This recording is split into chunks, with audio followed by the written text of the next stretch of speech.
Okay. ഈ ആദ്യത്തെ ഇത് റൈറ്റ് സൈഡിൽ ഇരിക്കുന്ന അതിനെ കുറിച്ച് പറയാം. കാഴ്ചയപ്പത്തിന്റെ മേശ നമ്മൾ കൂട്ടായ്മ ആചരിക്കുന്നതാണ് എന്ന് പറഞ്ഞാൽ പുരോഹിതന്മാരാണ് അവിടെ കയറുന്നത്. എല്ലാ സഭത്തിലും അവര് ഇത് കാഴ്ചയപ്പം അതിവിടെ ഒരുമിച്ചിരുന്ന് കഴിക്കും. പിന്നെ ഈ കാഴ്ചയപ്പം ഉണ്ടാക്കുന്നതെന്ന് പറയുന്നത് നേരിയ മാവ് കൊണ്ടാണ്. നേരിയ മാവ് എന്ന് പറഞ്ഞാൽ ഒരു തരി ഇല്ലാത്ത മാവ് കൊണ്ടാണ് ഉണ്ടാക്കുന്നത്. പിന്നെ ഇതിന്റെ ഇടയ്ക്ക് ഓരോ അടുക്കിലും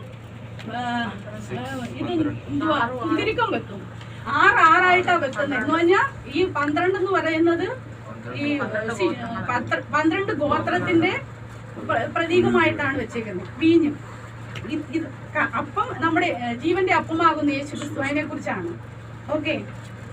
ഇത് ഉണ്ടാക്കിയേക്കുന്നതെന്ന് പറയുന്നത് ഖദിരമരവും പൊന്നുകൊണ്ട് തങ്കം കൊണ്ട് പൊതിഞ്ഞേക്കുക. തങ്കം എന്ന് പറയുന്നത് ദൈവത്വത്തെയാണ് കാണിക്കുന്നത്. ഓക്കെ.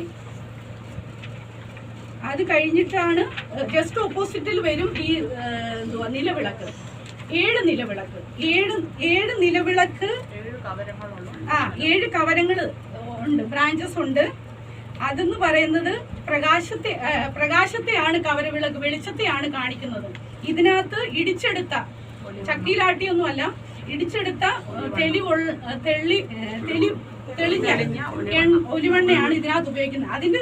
അത് ഉണ്ടാക്കിക്കുന്ന രീതി എന്ന് പറയുന്നത് ബദാം പൂവും കായും അതിന്റെ ആ ആകൃതിയിലാണ്, മൊട്ടുകളും ഒക്കെയുള്ള ആകൃതിയിലാണ് ഇത് ഉണ്ടാക്കി വെച്ചേക്കുന്നത്. ഓക്കെ.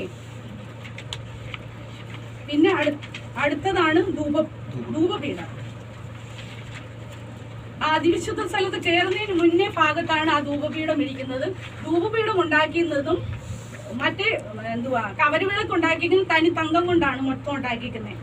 ഇത് ധൂപപീഠം അത് കതിരമരവും പിന്നെ പൊതിഞ്ഞിട്ടുണ്ട്. ഇതിനകത്ത് സുഗന്ധദ്രവ്യങ്ങളിട്ട് പുകയ്ക്കും.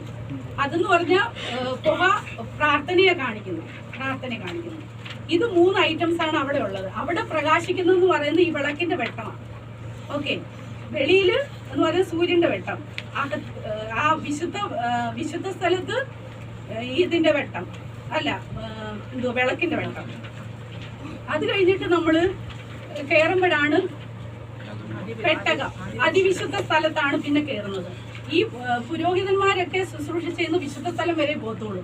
പക്ഷെ അതിവിശുദ്ധ സ്ഥലത്ത് മഹാപുരോഹിതൻ ആണ്ടിലൊരിക്കൽ പോയിട്ടാണ് അവിടെ ശുശ്രൂഷ ചെയ്യുന്നത്. ഇതാണ് പെട്ടകം. അതുപോലെ തന്നെ കതിരമരമാണ്. അത് പൊതിഞ്ഞേക്കുന്ന തങ്കം